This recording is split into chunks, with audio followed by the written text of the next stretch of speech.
Hello, welcome to another episode of Drinking with Comics. My name is Sean, I'm Mike. and with us today, one of my old LA buddies, Curtis Fortier. I'm so happy to have you on, Curtis. Welcome. I'm so excited to be on. Thank you very much for having me. I really appreciate it. This is going to be great. I'm excited and I'm nervous, but I'm happy to be here. Don't be nervous, man. We're just a couple of drunk geeks. I mean, we're not currently drunk, or at least Not I'm yet. not. I don't Yes. think, although maybe I am and I don't realize it, and I'll wake up tomorrow and be like, oh, God. Oh my God. Oh my God. Well, while let's get to the drinking part of drinking with Yes. comics. I don't know Yes. if you can see this. This is what I'm drinking. This is a bourbon made by Quest's End whiskey, and I haven't opened it yet. They make four of them. They make you can see it says dragon. It says dragon. I don't know if you can see that. Quest Yes. and dragon. But they make a paladin, a rogue, a warlock, and then this is the latest one they did, dragon. It is a blend of straight bourbon whiskey finished in sherry and smoked bourbon barrels. So this Oh, is made by Quest End and Matthew Lillard. Again, they don't pay me for this endorsement, but I'm just saying, just Shaggy. give me some Shaggy. Yep. He's involved with a group called Beatles and Grimm, and they make all kinds of D&D and Magic the Gathering content. And he's like spun off into making whiskey. So this is kind of a D&D loosely Nice. sponsored whiskey. So Really? So that's what so I'm drinking. Lillard is a D&D guy. Oh, huge D&D guy. Hmm. Huge. Yeah. Yeah, his whole Beatles and Grimm, it's a company, and they make supplemental fifth edition D&D material, and they do high-end maps and miniatures Ooh. and books and supplement. Like if you're playing D&D, oh, the king gives you a scroll, they make the scroll. So you can and there's different levels. Like there's cheaper. You can spend $500 on, which I have, on the platinum editions, where it's like thick, high quality maps you could use with the Defense Department. It's like that's how cool they are, and it's like huge, and it's all the jewelry and the challenge coins and all that stuff. It's a whole rabbit hole you can go down. But yeah, he's Oh, involved. That's holy his cow. company with other friends, and then they do Kickstarters and stuff. So yeah. So he's involved. I don't think that company is involved with this, but Matthew Lillard is involved with making this whiskey. So that's the whiskey that is what I'm drinking tonight on Drinking with Comics. Oh, that is That is fantastic. Well, you've set the tone for us. Mike, what are you drinking? so. I bought this bottle of Casey Jones barrel cut. Casey Jones is a distillery outside by you, one of the three Yes. that you got to visit when you go see Sean. I forgot all about it till today. Oh, perfect. So I was like, oh, I should do that as opposed to the other things that I have lying around the house. So, yeah, Casey Jones, friend of the Turtles, creator of the distillery, all around great guy.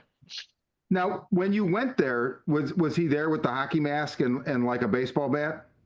No, so the original Casey Jones, which I I kind of know. wonder if he's based on, created the actual copper distillery that, you see in the Oh. old thing. Like that was him. He's the one who created the um distill, he made a tabletop one, I guess. It was 2 years ago. I don't remember all of it, but he made a tabletop distillery for like people, and then he actually made these big ones. And then, of course, the, It led to the they outlawed distillery. it, and the distillery. Yeah, it's he's the one that kind of created that process, or Okay. not created the process, but fine tuned it for you to do it in your backyard. Okay. Yeah, Nice. Whiskey yeah. history. So Whiskey history. I have, so my neighbor Vince, who gives me lots of alcohol, he, for Christmas, I forget if it was last year or the year before, he gave me a little 3 pack. Did I see Traverse City on it? Like Traverse City, Michigan? Vince is from Michigan. Because I'm from Michigan. So, yes, this is Traverse City No. Whiskey Company. Gentlemen, Cheers. cheers. Cheers. I want to drink to, oh, oh man. That is good. Oh, So I yes. want to talk about not Jimmy Buffett, but what we're drinking to. What we're drinking to. Curtis, you are about to embark on a Kickstarter campaign. That is correct. The plan right now, and we're going to launch it on May 1st. It's going to go May 1st through May 30th. And it's for the second season of my web series, which is called 12-Sided Die. And it is, in a nutshell, it's a romantic comedy about a bunch of guys and gals, about a bunch of people that play a fictionalized Dungeons and Dragons game. So that's it. And as far as the premise goes, the first season was the guy gets, spoiler alert, the guy gets the girl, and then the second season is the guy wants to tell the girl he loves her. That's as simple as it Oh, is. And within all of that, a lot of stuff happens. My background is stand-up comedy. I was a stand-up all through the 90s and the early 2000s. So I want to be funny, I want to entertain, and that's the goal. In the second season, the cool part is we got three Star Trek people involved. So I don't know how well you guys know Star Trek, but Tim Russ, who played Tuvok, on Voyager. He directed it. He directed the whole thing. And Kitty Swink is in it. She played a couple roles on Deep Space Nine. She also happened amazing actress in her own right. I just saw her in 12th Night a couple weeks ago. But Okay. she's also married to Armin Shimmerman, Quark. So they're Okay. married. Okay. oh, And also, the person playing the founder of the game is Andy Robinson, Andrew J. Robinson, who played Garak on Deep Space Nine. Okay. So he's also, and if you remember the old Dirty Harry movie, did he shoot six, five, or six? Do you feel lucky, punk? Well, do ya? He played the punk. He Oh oh, played the he's my, the killer in that punk. movie. really? I Yeah. can literally picture him, and I didn't know that was the same person. Yep. He's in my web series. I have a scene with him. You're darn right I wrote a scene with him. So yeah. Yeah, and this is cool. And dialing it back to comics, I don't know if you guys know who Tess Fowler is. She drew the D&D IDW comic. She's a Okay. huge D&D. She did one of the characters, Cynthia, is an artist. And all throughout the piece, there's Cynthia's art in the background, and then she ends up that's a plot point. She ends up drawing art for the creator, and Tess Fowler was kind enough.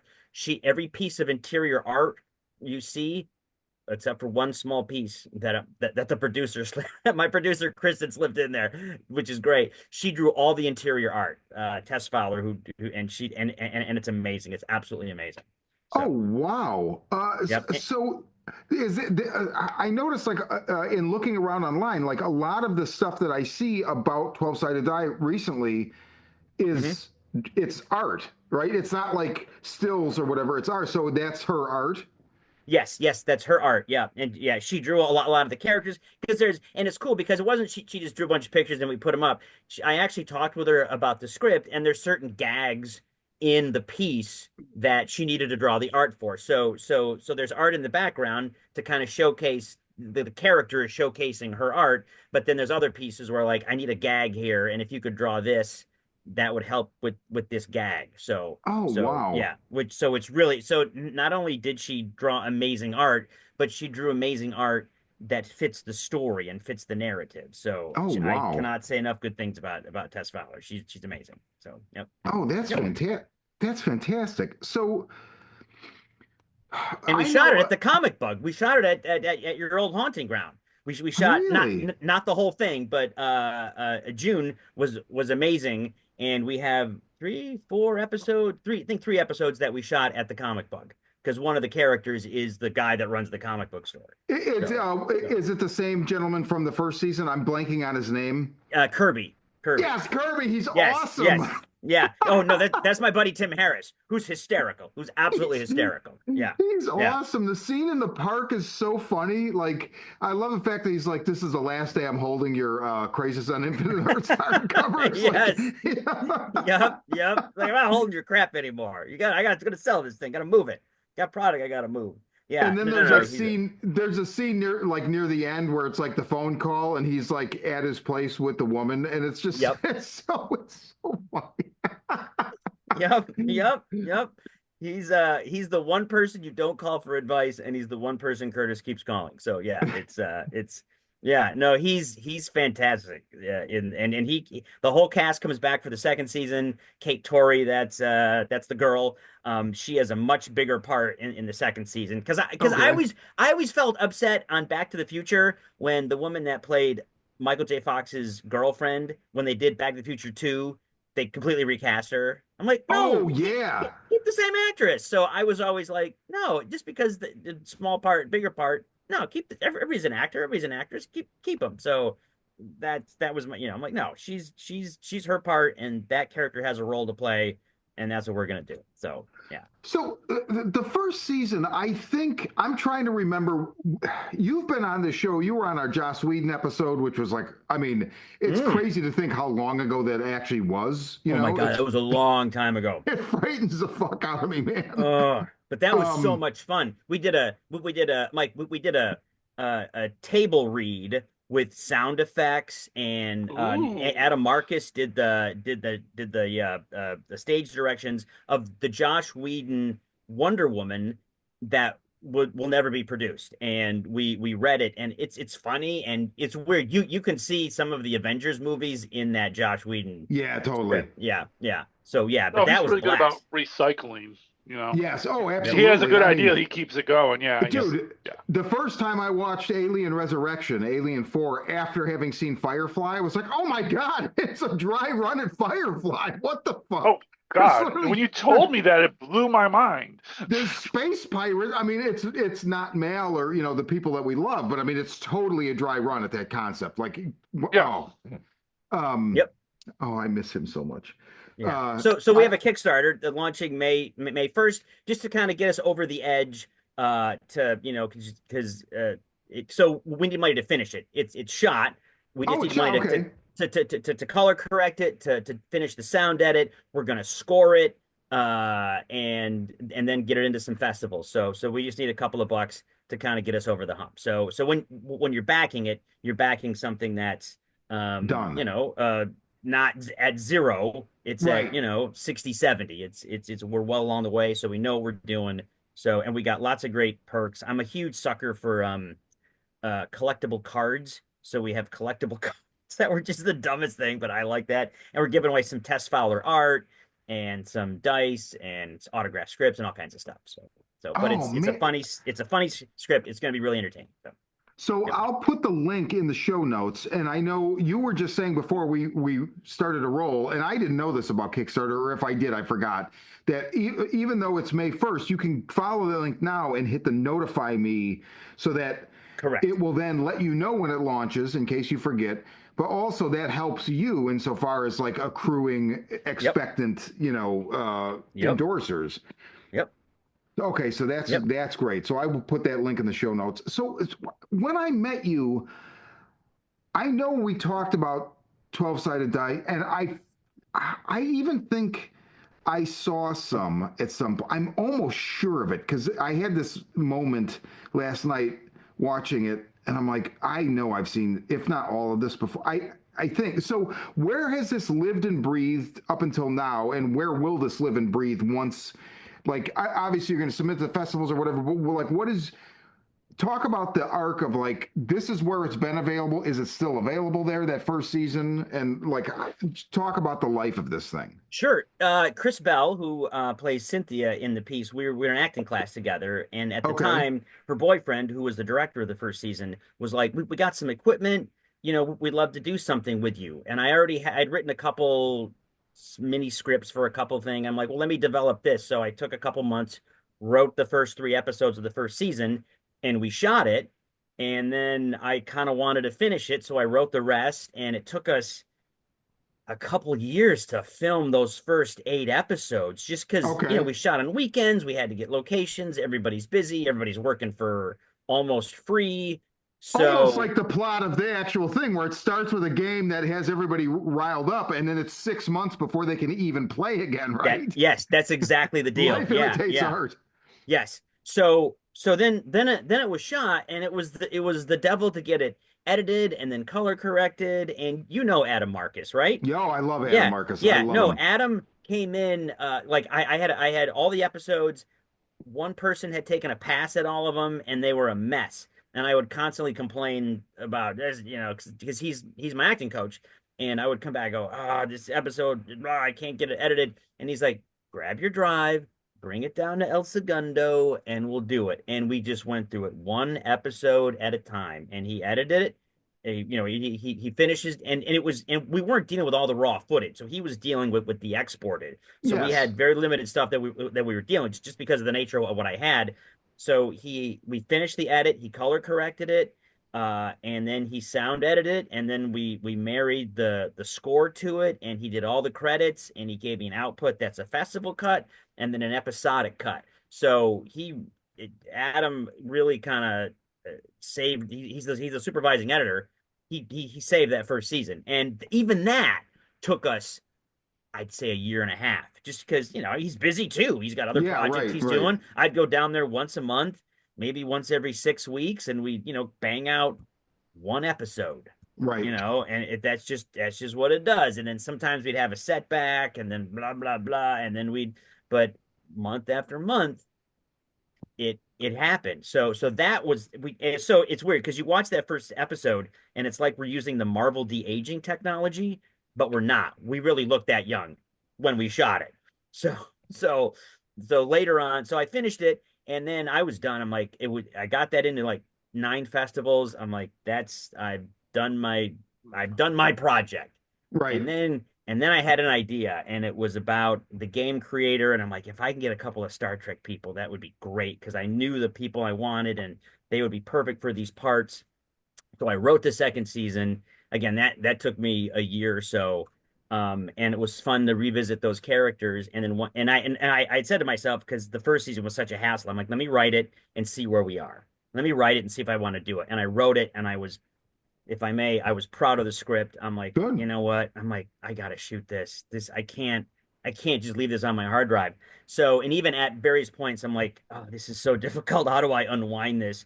But the very first day we shot, and the whole weekend, the first weekend, everybody was excited. They're like, wow, this is great. This is funny. The crew was having a good time. Everybody was having fun. And I'm like, you know what? A lot of people are having a good time with this. I have to find a way to finish it. So we ended up shooting it, and now I borrowed a couple of bucks from a couple of people to kind of get it over the hump, and now to get it so it looks good, because if you put all the effort into shooting it, you want it to look good, you want it to sound good, Yes. and you want to get Michael Tioli is our composer, and he's fantastic. He worked on, I don't know but he worked with Howard Shore back in the Lord of the Rings. I don't know what he did for him, but that's part of his credits, the Lord of the Rings, and he does a lot of horror stuff, a lot of horror shorts, a lot of horror movies. So he's scoring it, and I wanna honor the people that helped me and worked on this by making it look absolutely as best as it possibly can be. So at the end of the day, the season 2 is going to go into festivals. Season 1, if you dig really hard, you can find the first episode of the first season on YouTube. But we're giving away the first season as part of the Kickstarter perks. Oh, okay, that's awesome. And then we also did a series called 12-Sided Die Side Quests, because when you're playing video games, there's always side quests that you do. Side quests. So I had a lot of actors, very talented actors that helped me out behind the scenes, and I wanted to give them something in front of the camera, but I couldn't jam in 30 actors into the series. This is crazy. So I wrote, side episodes that take place in the universe, kind of like almost like Teen Titans Spotlight or Avengers Spotlight. They take place in the universe, but you can't jam it all in between episode 3 and 4. It would slow everything down. So we have 10 of those, what I call mini episodes. So side quests. That's awesome. Yeah, and you can check it out. We're on IMDb. You can go to IMDb and see all the people that are involved in it. And and Tim directed it all. Tim didn't direct the first season, but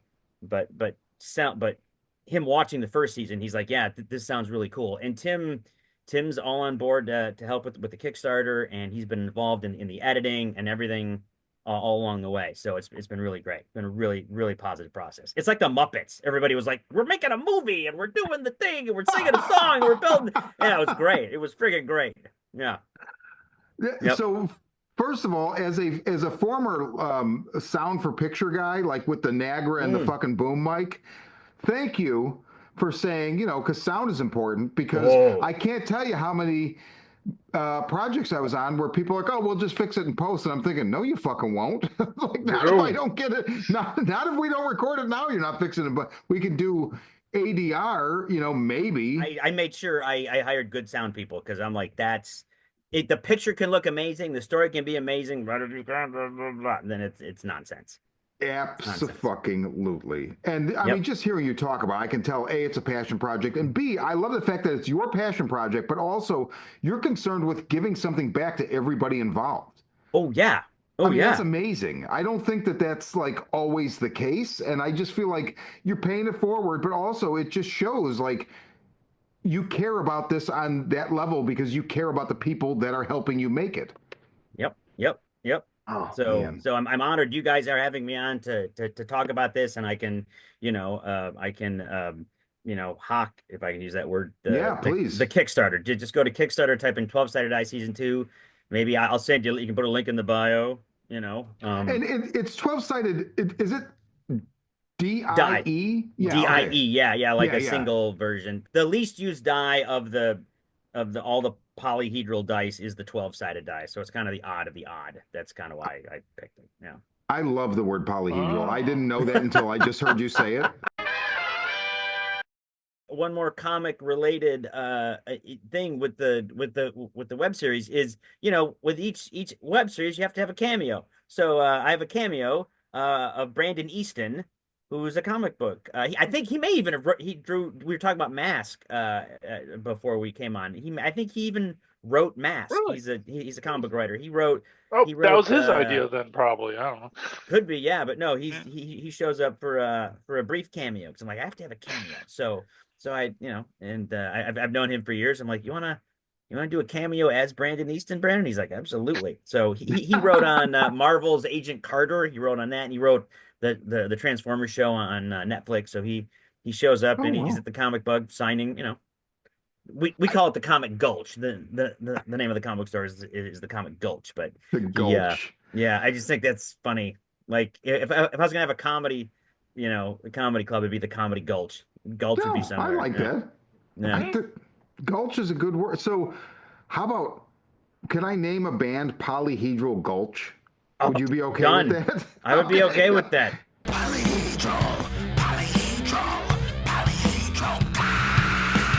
You brought up Adam, and you are in his movie Secret Santa, which Yes. is just like a holiday fucking classic that will, like, you just don't want to watch probably with your parents if you're my No, age. no. Like, It's a fun movie. It's a fun time. and Yep. you are great in it. Everybody's fucking Thank you. great in it. It's so much fun. Everybody in that movie's friends. We're all friends. So I think that comes out. The fact that, the characters are, even though they hate each they hate each other, we're having fun playing that. So Oh my God, dude! yep. Wow, Mike. At some point, I will have to show you. I have to show you that movie because it's like You'll have to any remind me in 8 months, but yeah. any disastrous holiday experience you've ever had, take it, give it like Oh, steroids and meth, and you still probably won't come close. And I always tell Adam, look, man, no matter what, I've heard people say, I'm going to tear out your eye and skull fuck you since I was in high school. And nobody ever showed it to me until Secret Santa. And now we have Secret Santa. So hey, spoilers. shut your mouth about my sisters, you pig! Anything else you want to talk about to pimp? No, that's it. Just I mean, just the web series. I mean, you can follow us on Instagram at 12-sided die. That's where all the information is going to be coming about Okay. the thing. And we have some cool stuff that we're lining up with the Kickstarter launch. It's a month away, which is going to be here before you know it. Yeah. But the Instagram is the place to find out where we're going to be in festivals, and we're hopefully going to be at Gen Con this year Okay. to show it at their film festival. But yeah, just everybody please, like, click notify me on launch on the Kickstarter, and then when it launches, if you can give $5, we'll take $5. If you Okay. can give more, we'll please. But yeah, thank you. Yeah, that's it. Oh But it's man, it's fun. Yep, it's gonna be I'm great. very excited for you. Having just watched it fresh last night, the first season, really really enjoyed it, and it Thank you. is it's funny, and it's also sweet, but it's not sweet in a way that like it's not Hallmark sweet. It's like sweet in the way that every geek wants to have sweet in his or her life. You know what I mean? It's like Yep. such an encapsulation of I am a geek and I need love too, you know, to like Yeah. paraphrase Morrissey, I guess, in a weird way. Yeah, I think, and thank you for saying that. That's incredibly nice. That's what I wanted it to be sweet and not snarky. I don't want any snark. There's teasing, but no, it's just. I mean, that's if I have a voice, that's my voice. So I really appreciate you saying that. Oh man, Yeah. just I really Otherwise, enjoyed it. let's talk comics. So okay, so here's to the listeners, Mhm. here's how I or viewers, here's how this became a mess. So I wanted to find something the three of us could talk about. And I'm still, if you watch the show, you know that the last episode we did, Mike and I did the first couple issues of Multiversity, and we're reading it, and this is something I read 2 or 3 issues when it came out in 2015, and I fell off for a myriad of reasons. It wasn't because I was like, fuck this book, I just fell off. So Mike gave me a trade paperback recently, and he's like, I think it would be cool to cover this. I'm like, yeah, okay. I never, really read much of it, so. And what I realized and talked vehemently about in the last episode was like, I was shocked to find that I fucking hate it. Now, Grant Morrison was like my spirit animal for like a good 15 years at least. And reading The Invisibles changed my life, like 100%. And so I'm like, man, I don't like this at all. And it made me reflect on some of the other stuff that he's written over the last like 15, 20 years. And I was like, I don't know that I would like that either. But so all this is to say, I kind of came up with this idea for the three of us where it's like kind of the arc of fandom, where if you have been a fan, a comic fan, I'm 49. I've been reading comics since I was, I read them when I was little, but I really started in fourth grade when Chaz Perret sold me a fucking shitty ass beat up copy of G.I. Joe number 49, the issue where Destro and Mindbender steal bodies and they make Serpentor, right? Right. That's where I mark my fandom. So we're decades. That's your marked fandom? Yes. Didn't know that. So, Mike, what would you say is your marked fandom? I don't remember the issue, but I know it's Detective Comics. I have it hanging in my bathroom. It's the only single issue comic. Well, I have like 2 other ones for display, but it's the only single issue comic I have. But it's the very first appearance of Anarchy I knew that in was the one because Detective I've been in your Comics. bathroom. Yeah, and Mark both bifocal. Oh, Norm. I can't pronounce it. Norm Bifocal. Yes, Bifocal. there you go. Thank you. Who? Yes, was the artist on it. Instantly fell in love with it, and that was when I realized like I want to read comics. Before that, I've had plenty of GI Joe, Transformer. I even had like a key Spider-Man Punisher appearance because I remember reading it as a kid. Who knows what the hell happened to it? But before that, it didn't. None of that even mattered because I don't think I actually read them. I Right. just kind of looked through them. But I remember that one. And it was stupid because it was like me being punk rock. Like, I'm a punk rock 16-year-old. Anarchy's cool. Yay. But still, one of my favorite characters in comics. I still love that character, even though he's kind of lame in his own ways. Still love him. The Norm by Bifocal. if there wasn't a camera pointing at me, I'd say it pronounce it Yes, perfectly. I think everybody can relate to that for sure. But yeah, his Batmobile, one of my favorites. The artworks, his art style is one of my favorites. I generally cried when I heard he died. Yeah, it was just generally one of my all-time favorite first comics. I hold it in very high esteems, and it helps that it was the first appearance of not a key character, but a notable villain in the 90s. Yeah. So it's kind of neat and it took like I think 2 years before I ever actually found the second issue part to that too, which is kind of funny to think about. So it was a 2 issue, which was I feel like very two common back issues, then. yeah, Very 2 issue common. story arc. I think I bought it in a bookstore in the mall on a spinner rack. I think I was like, "Hey, mom, can I buy this? I like the Batman movie. I want to read more about it." But intrigued secretly by it. you're like, but really, Mom, anarchy. Yeah. No, it was going to be like, hey, Mom, I want to base the rest of my life on this. Those dreams of you being a doctor? No, I'm going to work at No. a comic book store. Oh man. Maybe she thought you were gonna fight crime in Gotham City. Well, you did for a while. Oh, well, I'm not supposed to talk about that. Sorry. Oh, No. well, So, Curtis, what would be? Can you name an issue or a title or whatever that marks your entry into fandom? absolutely. In fact, I can name you the exact issue. Flash Nice. number 258 from February of 1978. Holy It shit! Oh yeah, no. I bought it at Walker Street Pharmacy, which is on Walker Street in Grand Rapids, Michigan. Yeah, no. I remember it was at 35 cents. And I remember the splash page showed the black hand, and he had like a boots and like a liquefied streak of a human being, and he's like, I just killed the Flash.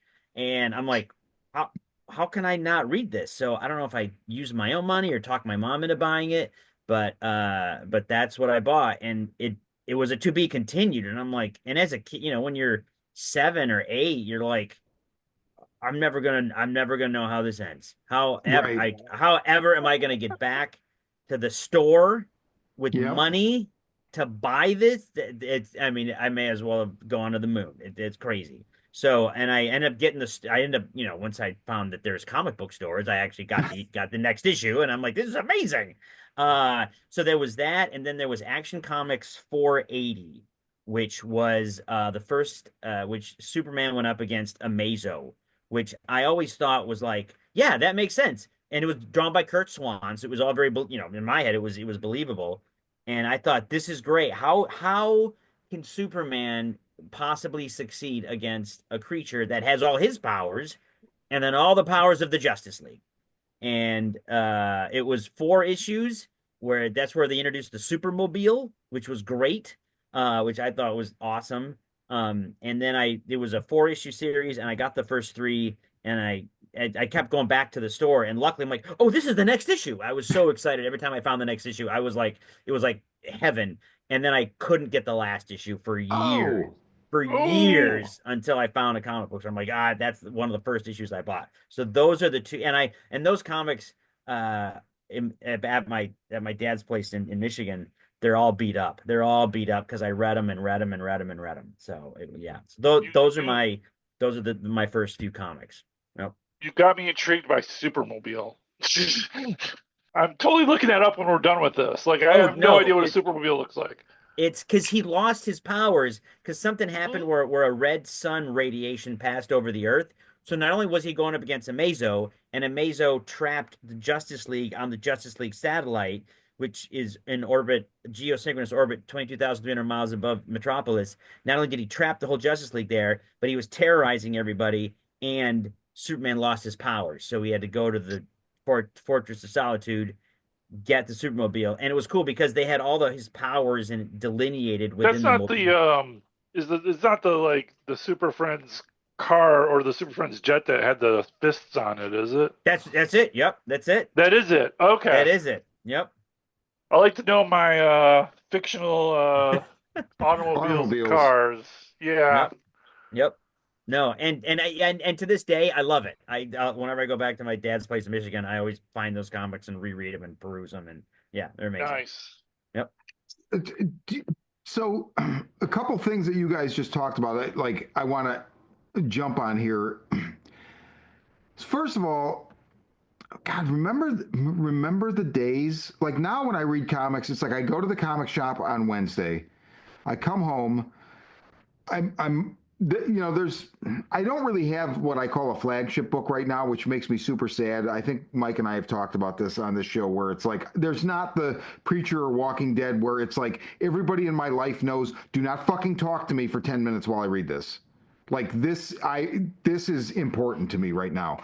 And I don't know if that's because I'm older or if it's, but I don't feel like it is because I had one. Even like the last thing I could kind of equate to that was X-Men Red. So I feel like it's still available to me. I just don't feel like I have one. But remember those days though? Like, because when I read now, it's like I read them and then I put them away and I go on with my life. Remember just sitting and rereading the same fucking comic over and over again? Oh yeah. Oh, And Yep. yeah. I know my last one I remember doing was Preacher. Like every time Preacher would come out, I would go home from work, um, and it would be like just sit down and be the first thing I read, relaxing before I even eat dinner. mhm. Like that one I remember distinctly being like important to me from doing. There's been stuff like that was like, oh, I look forward to reading that, but I remember Preacher being the last one that was like key for me to like go off and like, okay, guys, not that Yeah. there was any guys there. I was No, going home but alone. yes. I was opening up a roll of cinnamon rolls because I was poor. And just like, I'm gonna eat these cinnamon rolls. I'm gonna read Preacher before I go there. And No, sad yeah. life in the one bedroom Preacher was apartment, one. but Preacher was one. I mean, I remember like Grant Morrison's new X-Men. I remember buying a certain issue at your shop, Mike, and you were like, you looked at me as you handed it to me, and you're like, do not look ahead. And it was the Zorn reveal, right? oh yes. But I just remember being like, oh my God. Like I went out and sat in the car and read it and came back in. I was like, what the fuck? I remember that. That was fun. But I mean, when I like that G.I. Joe 49, I must have read that fucking comic and every G.I. Joe issue that came out for 2 years after, I don't know, 16 times. And like, it, I just couldn't pour over it enough. And I miss that. I miss that being able to do that. 49. Oh. That was It's the cover is Destro and Mindbender carrying like a mummy, basically, right? So oh it yeah, was like Yeah. yes. at the end of the issue, Serpentor stands up, takes his first breath, and basically like immediately rallies the troops because it's the Battle of Springfield, which is interesting because that's kind of I've been reading the Hama book again for the first time, and there was a new Battle of Springfield recently that was actually pretty cool. I had a flagship book, and it was a deal where like I got it, I went home and I read it, and it was the Giffen DeMatteis Justice League International, and Justice League, where they introduced Maxwell Lord and Batman and Guy Gardner were always fighting, and Booster Gold and Blue Beetle. That I found immensely interesting when I So was what I, year I is that? Like late yeah. 80s, How old early are you? 90s? yeah. I'm in my 50s. I'm in my 50s. I'm right behind you, bro. Well, yeah, we're both right Yeah. there. Yeah. Um, so what is that Let like me find when that 80? was. Did you I did have you ride my your bike home when you got that? Like, probably. okay. Where is that? Let me check because I I I think have my comic so. book inventory Just to open here. clarify this, how old? So for me, I was like 14 to 16. I want to say. I Okay. know it was like 1989. Yeah, this Batman was Okay. movie just 80s. came out, and I was like, "This is awesome. I want to know more about Batman." So 1989 for me. What So year was it for you, Curtis, Sean? well, for whatever year, 86 or 87 was 49. Okay, One of the two. 86. Curtis, what about you? Well, it's 78 was when I got that flash, and Okay. I would think I was 10. I was probably 10 or 10 Okay, or Okay. 11. Yeah. Yeah. so you've been The in this game way longer than us. okay, Okay. too long. Too long. No, not too long. Hey, man, Yeah. I'm more dedicated in this than we all are. Also, let me just say, I would literally, I don't really believe age is like a signifier, so No, I would absolutely never guess your age No. ever. Like you seem infinitely young to me, and that's not to like shame you for being as old as you are. Yeah. Believe me, because I have these conversations with people all the time where they're like, "You're 49." I'm like, "Yeah, what the fuck is wrong with 49? Nothing wrong with that."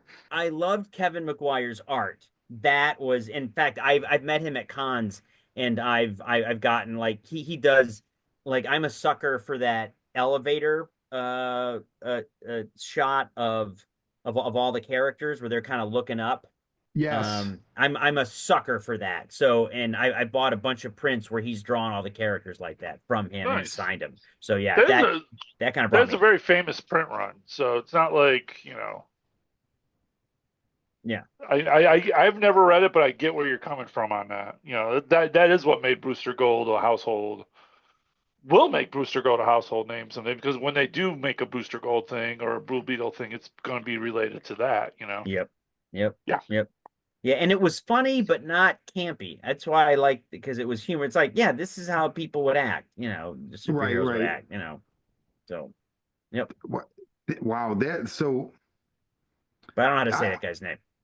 DeMatteis. I just looked it up. It's Okay. DeMatteis. DeMatteis. JM DeMatteis. All right. I think yeah, I always said DeMatteis, and whatever. I mean, that's the Chicago honky in me. It's inescapable. Actually, ladies and gentlemen, my other band, Chicago Honky. Eat plenty of bagels from my crib in Lamont. When I go out to eat, I always order croissant. So look for that as well. Writing They'll be this down. opening for Polyhedral Gulch. Okay, so we've marked titles and an entry point into this, but I'm really interested. Like Curtis, talk about and you broke it down so eloquently in an email. Tell me about how you broke this down and what you came away with. Sure. So yeah, I broke it down to, stuff that I don't love now, but I would have loved then. That's you gave me that inspiration. But then stuff that I didn't love then, but I love now. Stuff that I love now and I love then, and stuff that I don't love now and I didn't and I read then and I didn't love then either. So it's kind Okay, of the Oh whole man. the whole matrix of the four, you it know. is. It's I have a Is degree in there engineering, so it's all is there a it's all PowerPoint matrix. presentation to this? I 'Cause- should I should have put a Yeah. matrix together, the 2x2 matrix. So let me just jump right in here. Something that I don't love now, but I would have loved as a kid. 6 from Sirius and 6 from Sirius 2, because it is so overwritten. It is so overwritten. And as a kid, when you got nothing else to do on a summer day, that's all the longer it is, the better. You want to read every word and savor every word. And so like I read it recently because you can get them in great condition for extremely inexpensive. Doug Mensch, I think he's the one that did yes. it. Yeah, but like, and I'm reading it going, God, if I was 12, I would have loved this just because it's so, and the art was like realistic and but I'm just like, get to the next thing. My head, I'm like, get to the next thing. But as a kid, I'm like, I would have savored every word, every word.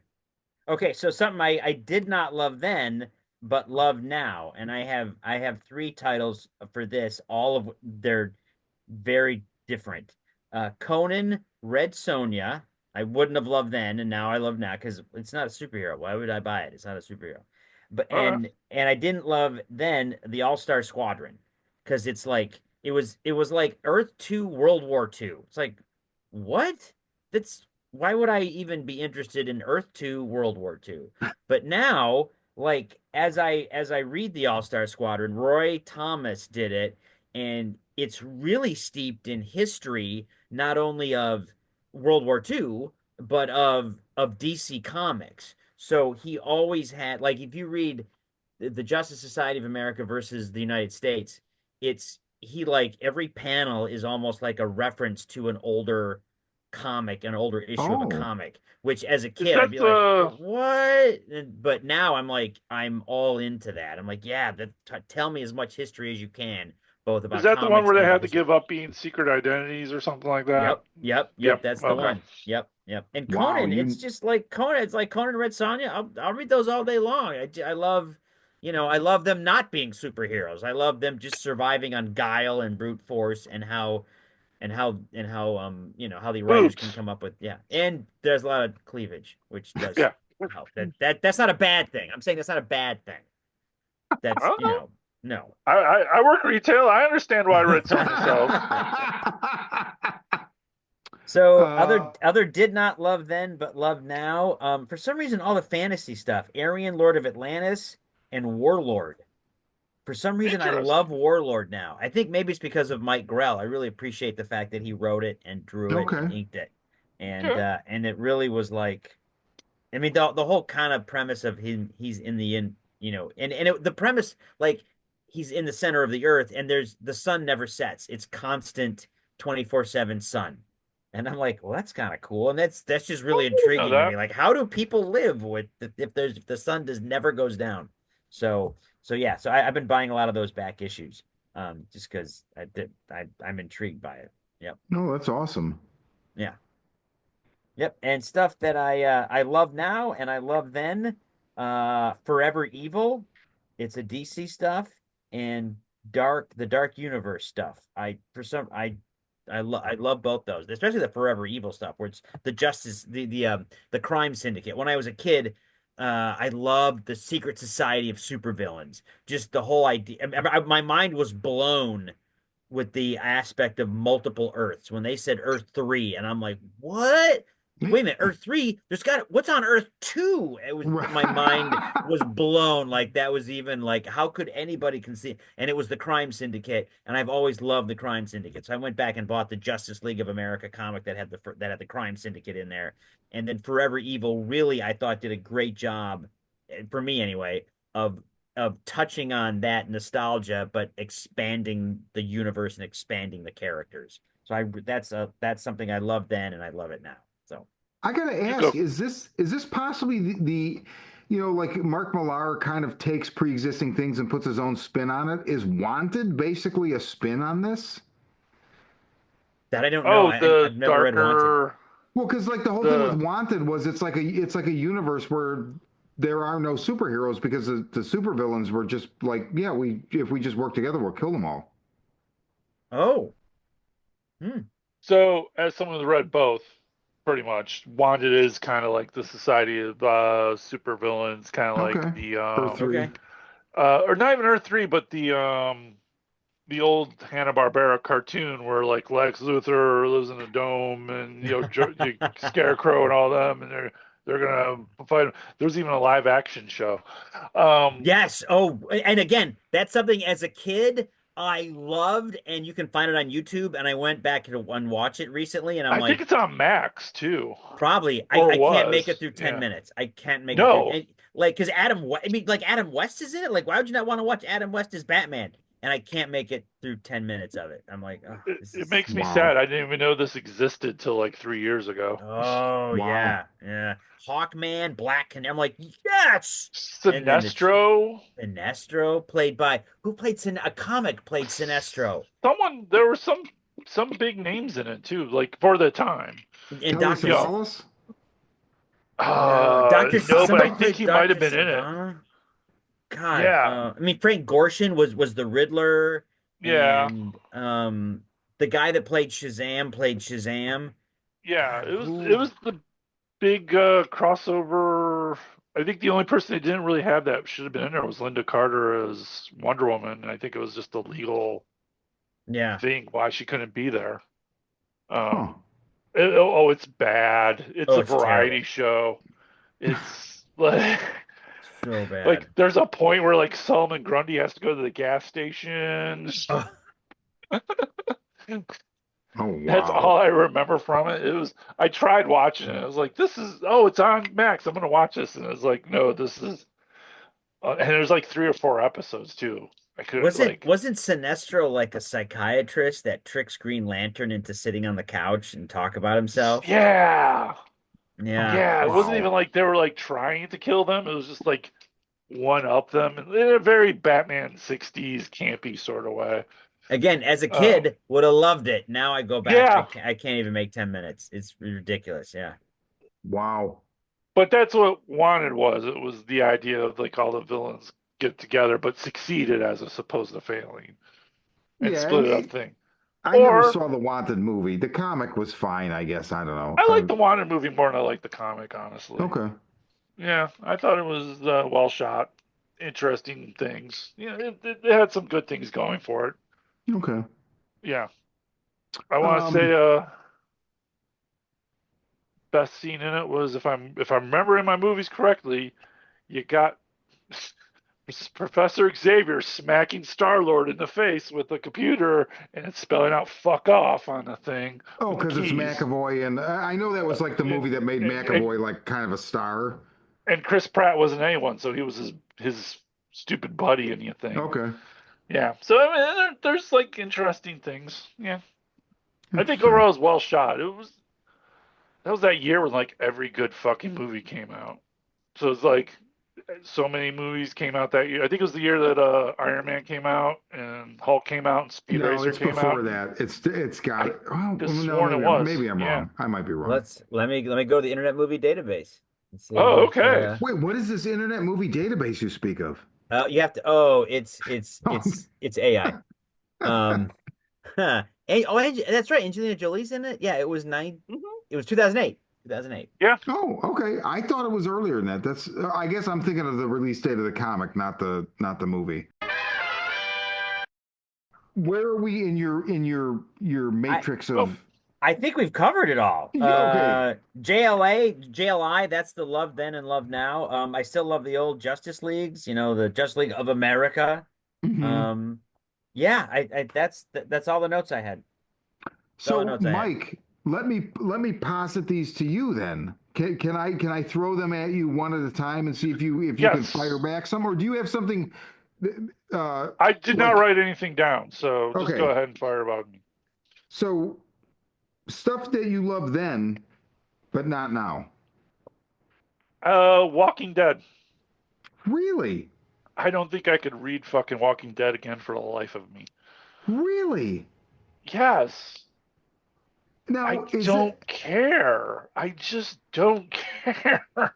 it that's interesting to me because that's Yeah. one of those books where it's like it takes 5 minutes to read, right? So I'm like, so it's not like there's stuff that I love, but I have a really hard time engaging with again because it's verbose. It's from the era, that like Curtis was talking about. Um, is it? I never finished it. I literally put the book down as soon as Negan fucking bashed in what's his face's head. And I was like, yeah, Oh, I think you I'm missed done with all the this. best stuff, dude. The best Yeah. thing about The Walking Dead is Negan. Like he is the best Yeah. thing about that I book. just don't care. He was Okay. the thing that like turned me off. Like it was just Oh, like what made that book interesting wasn't the assholes you meet. It was the people that made it worth surviving for. And it was just like, oh, you just took the governor and cranked him up to 10. It was like I uh, didn't need that. I respectfully Oh, I'm sure refute there's that. Oh man, which dude, I there's some didn't stuff read with it, so Negan. I'm not going to like go I get into it. it. I get it. There's things like I respect about the series, like how it ended and stuff like that.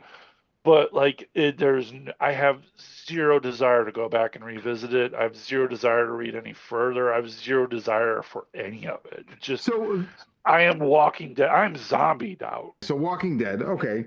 Yeah. So that's very interesting. And yeah, that's the only thing I could think of that I mean there's things probably out there like I probably want to read American Virgin again or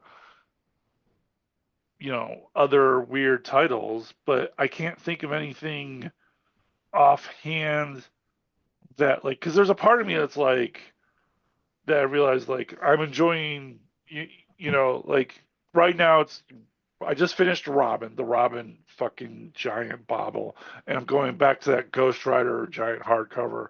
And even though I'm like reading stuff in it that's like Ghost Rider and Cable are teaming up and fighting something in the underworld. Um, I shit you not, I'm reading this right now. It's Ghost Rider and Cable from Marvel Comics Presents, and they're teaming up fighting the Grateful Undead. I love it. I love it. I'm on team. I love Yeah. this. It's Wow. bad, Wow. but it's like, and it's all like in the underworld. And there's Morlocks, and I still, I've been involved in comics for a good chunk of my life, and I still barely know anything about Cable, especially Cable from the '90s. But He's you Scott know, and Jean's kid. oh, I didn't know that. Oh, it seems like he's just a Yeah. big guy Sorry. that shoots a Spoiler gun. alert. Spoiler alert. Yeah, I was gonna say, holy crap. Um, but yeah, Okay. but I'm enjoying it on the level of like, okay, this is bad, and I'm kind of enjoying it. Do you know what I Okay. mean? Like, Yeah. Yeah. so I'm enjoying rereading this because I think when I read it originally, it didn't really sink in. I Okay. didn't appreciate it as much as I could now, knowing how bad it is. Like, and the Ah. storytelling is, I still love it. But like Walking Dead, like I can't like I have no desire to go back down a zombie road. Okay. That's Yeah, fair. That's yeah. fair. So what about stuff you, okay, Curtis, correct me if I do this one wrong. Okay, Stuff you would have loved then, but you wouldn't love now. Is that correct. correct? Yeah, Okay. stuff that like you're reading now, you're like, this is terrible, but my 15-year-old self would have loved this. To me, that was six from Sirius. That's what it was for me. Um, I don't know if there's anything that I love now that I want to like. I feel like there's a good chunk of me as a kid going back, hey, you should read this preacher, and I'll be like, well, what the fuck would I read a book about a preacher for, you know? Right. But Okay. I can't think of anything that coming out currently that I would have loved regardless then or now. I Well, it doesn't mean, I necessarily have to be probably would current. have. Well, I feel like it does a little bit. I Okay. don't know. I mean, I it's can't think of like. individual interpretation, so Yeah, that's I think totally maybe fine. because I got into so late into this game, like I'm already a teenager, I'm already kind of forming everything as I went along. You know, the third comic book I read was Killing Joke, so I'm already on Alan Moore.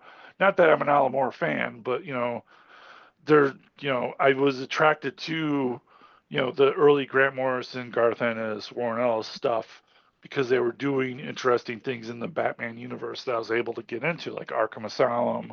Hmm. You know, I don't think when your fifth comic is Arkham Asylum, you're kind of going in a weird direction, I Yeah. guess. And it wasn't like um I don't know. It's not like I could say like that was like brainy ass like, oh, this is brilliant shit. You start off with fucking Watchmen or something like. Because I don't like Watchmen. Maybe Watchmen. Okay.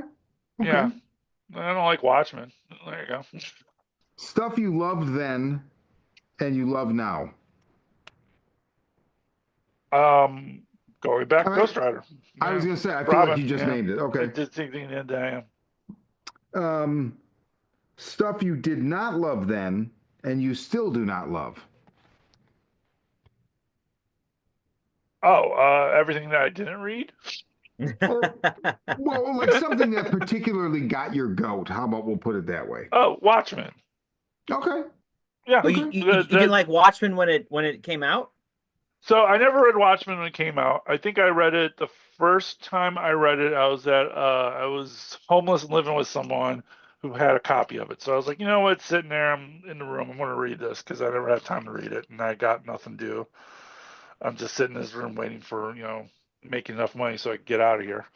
And it's not to say that the situation influenced it in any way, but I read it for the first time. I didn't particularly care for it. Um, but I didn't read all of it. Do you know what I mean? I skipped the word out, like the Yeah. Okay. whole, Under the hood. yeah, under the hood and all that shit. So I just read the basic comic parts. Okay. So um, it was okay. I didn't understand the hype. Because Okay. it's like, this is all right. I didn't understand. And then I read it again a second time with the thing. Um, to kind of like, I think the movie was no, I don't remember why. Just someone told me you should read the whole thing. So I read the whole thing. I was like, yeah, I still don't care for this. Okay. And then I think the third time when the movie came out, I did it for a book club, and I was like, I'm gonna give it a try. And I remember reading the thing, going like, all right, there's things I don't like about this. And then I watched the movie, and I was like, oh, Zack Snyder fixed everything I hate about this book. I It like this movie. it is begrudgingly the one. I mean, I haven't watched it in quite some time. I own it, but I do. It's one of those things where they change a fundamental principle of the book, and it actually works better in a way. I still prefer the Yes. book, but I mean, it worked, right? Like Yeah. he The did it. ending works better in this than it does in the thing, and it makes sense why Dr. Manhattan leaves. Yeah. If you haven't read the book or know the movie, then you need to go out and watch them. And then everyone who bitches to me about the movie, like being, well, it's too dark or blah, blah, blah, I was like, did you not fucking read the comic? That's a comic. I know the comic is like super fucking like beyond, and I really a special Like, place in my heart for the HBO series where they're like, yeah, we're gonna do a sequel to the comic. which I Wait, what? liked. Yeah. Because you had to think the HBO executives were like, what do they mean? They mean they're going to do the squid story, not the bombs. I don't Most really people, I don't think those no, people even knew what that was. They're I just like, don't oh, you think just so gonna do a I'm sure they sequel did. to I'm it? sure they didn't. Go for it. they heard Watchmen. They're like, fine, whatever you want to do. Like they literally could have just had erect penises with cowls on it, on the screen, and they would have been like, great, that's cool. Okay, it works. And if I can add something to Yes, the please. to the I'm not really a fan now, but I remember, but my 15-year-old self would have loved it. The original run of Eternals by Jack Kirby. Oh, Just because the scope is so it's I mean he went for it, like the whole this is why humans exist. It's such a huge scope. And back then I would have loved it. And I'm reading it, and I read it a couple years ago. I got the original issues like years before the movie was even going to be popular. So I got them all fairly inexpensive. And I'm just reading them going, wow, this is so verbose and so overwritten. And because if I'm correct, he wrote it, he drew it, and then I think he edited it. So it was basically Jack Kirby unhinged. And yes. I'm like, again, my 15-year-old self would have loved the huge scope, but now I'm like, it just kind of goes here and then over here. It's all kind of all over the map. No, And can I say this? Can I say this and not No. not be a not be a heretic? Not a big fan of Kirby's art. I can see that. I can see Can I that. say that? Can I say that and not be You can say hated? that. You can absolutely say that. You know Yeah. what I realized was my window into Kirby's art? This is so I've weird. had a few too many of these, so maybe that's why I'm saying it. So first of all, art is subjective, so you can absolutely say it and fuck anybody that would Yeah. hold you over the coals for it. But Yeah. my window into Kirby's art, because I didn't get it until I realized that the Transformers cartoon, like the movie and like the season, it's all predicated on Kirby, and that it totally fucking blew. It was I didn't read it. I realized it, and I was like, oh. But I will say, because of that, like, I don't know, 5 years ago maybe, they did like a facsimile edition of the original first issue of the Eternals, and I bought it. I couldn't read it. Yeah. I couldn't read it. I was like, and there is that thing.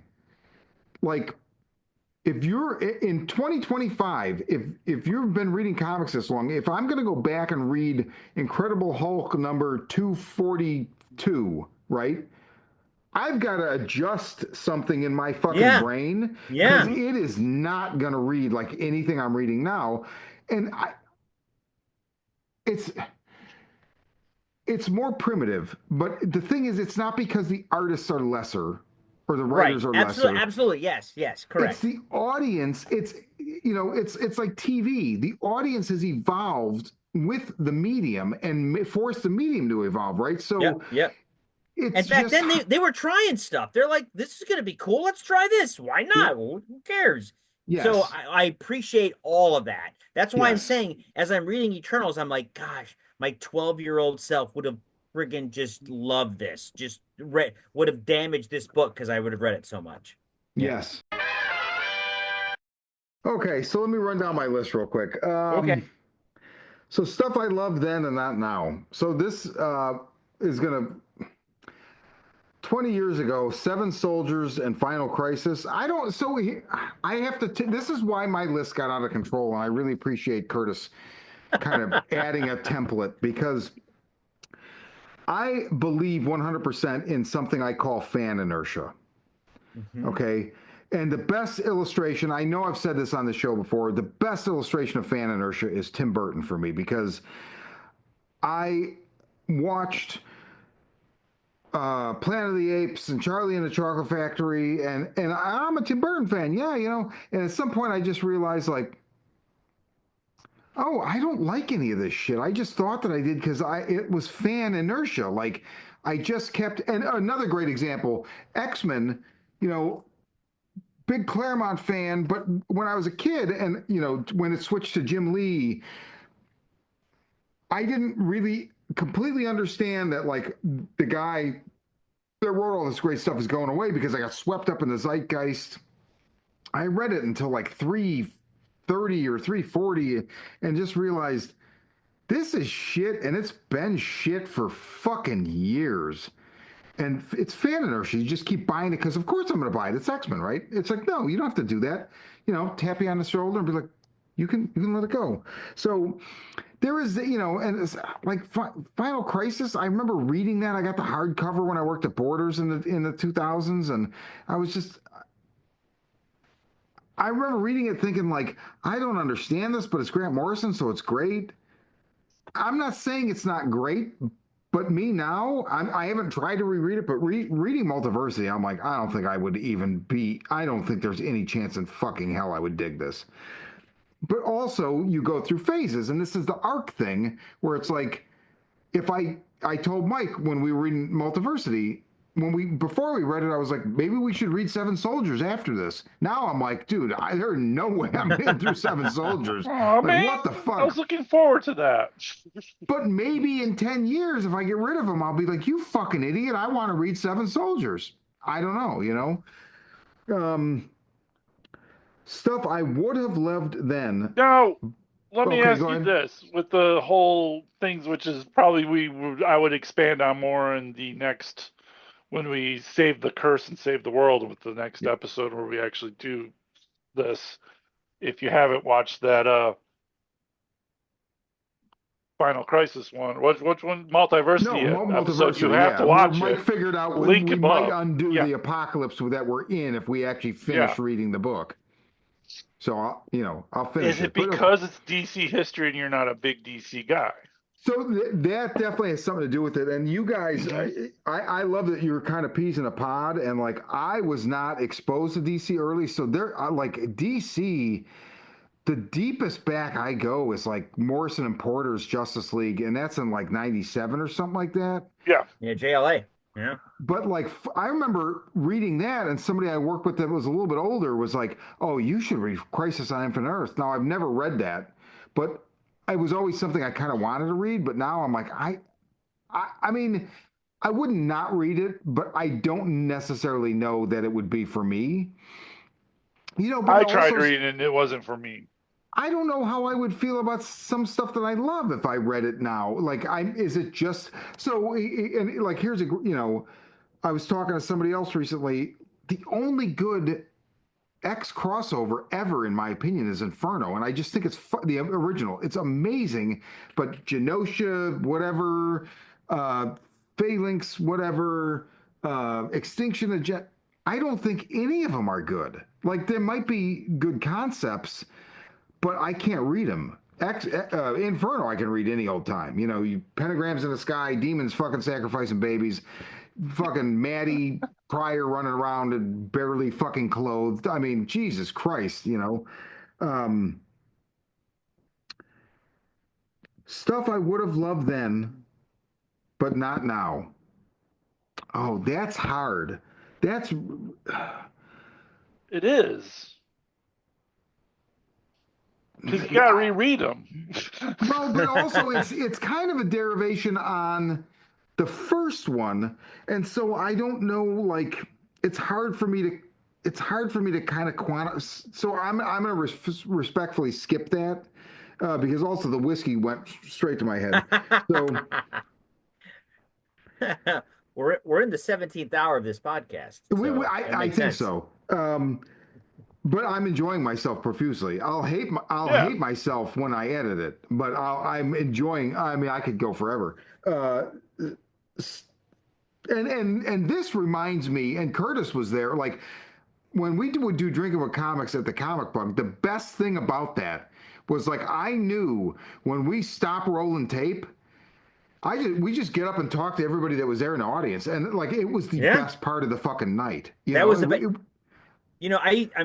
used to be on the road 50 weeks out of the year as a stand-up, and the show was great, but the funniest part was talking to the other comics and the three fans that would stick around late after the show. Yeah. That was the funniest part of the show. Yeah. Oh, it was always so much fun there, man. It was just so much fun. That was great. Yeah, it was really a good time. It was really a good Unlike time. our shows where we just get super political and I don't know where we get super political. Okay, stuff I love hey then and Ben, it's all now. politics. I still, I mean, I feel like most stuff I love now I loved then. Um,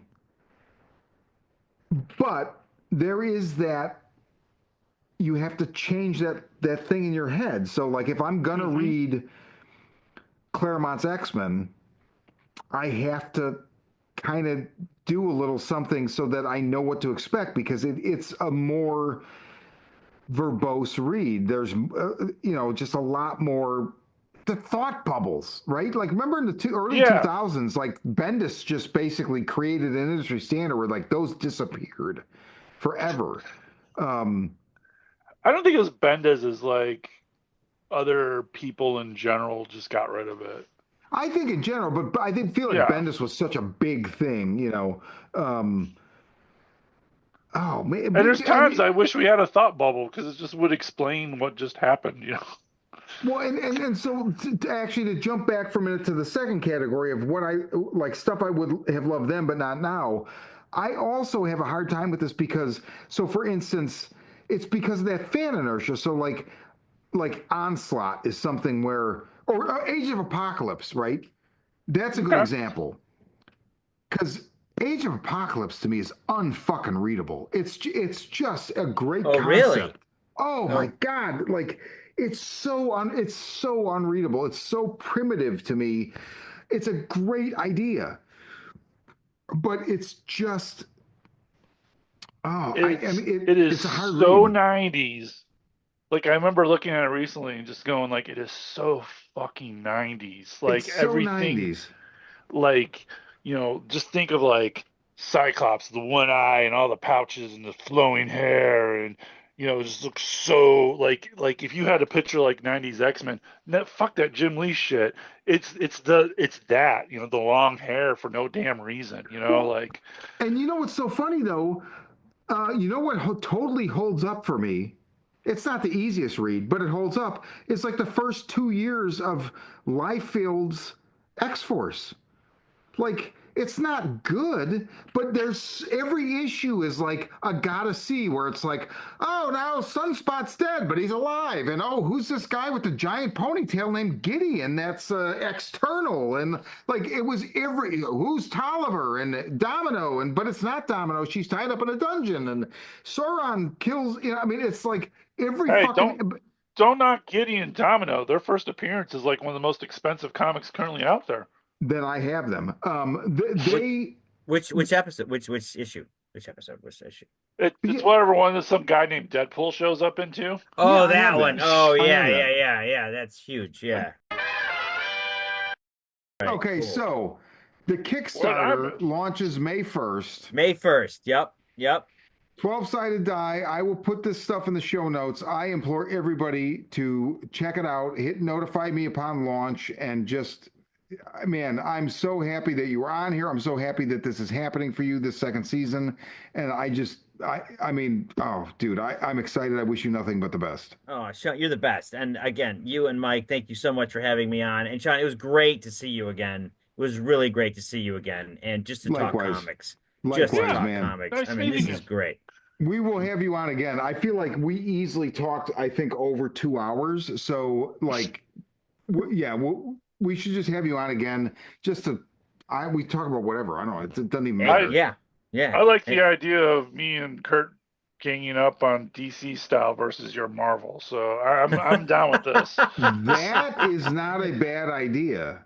That is not a bad idea. Yeah. I kind of like that, because I grew up in that era where, like, in DC Comics, they'd always refer to people as Marvel zombies. Like, if anybody that isn't as old as us ever wondered, like, oh, Marvel Zombies, it's a book about Marvel characters being zombies. Yeah. Like, no, that actually started as DC editorial kind of throwing shade at Marvel fans, being like, yeah, you're zombies, They kind of were. I mean, to be fair, like a DC total fan. Marvel zombie. Yeah, but let's put it. I'm not saying they can do no wrong, because you know what? No. I'm not reading anything right now, and the shit they did with the X-Men in the last year is bullshit. But also, like when I saw that announcement for Avengers Doomsday, I was like, "Oh, you are so out of ideas, aren't you? Wow, you're just so out of ideas." Well, I mean, there's a future show right there. DC versus Marvel. Yeah. Okay. Let's do it. Old Let's drunk do it. people talk about DC Crisis versus on Marvel. Infinite. Crisis on Infinite Drunkards or something Yeah. like that. There Kirk you go. could be my tag team partner. Okay. You got it. But You got until it. we I'm do there. Yes. that, Curtis, thank you. Thank you. Curtis Fortier. Check him out. Social media. You want At Curtis Fortier. And again, it links to 12-sided die. So I post stuff about 12-sided die in my thing. So it's 12-sided die, and then at 12-sided die, and then go to Kickstarter and type in 12-sided die. So there you go. Please click notify me lunch. I'll put the links. And I'm Sean. I'm Mike. And keep drinking, but responsibly. I'm out. Yeah. Gotta go. Okay. Damn you.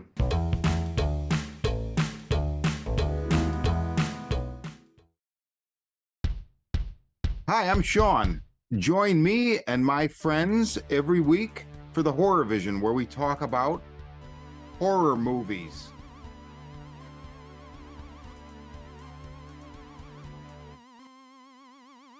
Yeah, me and my girlfriend are polyhedral.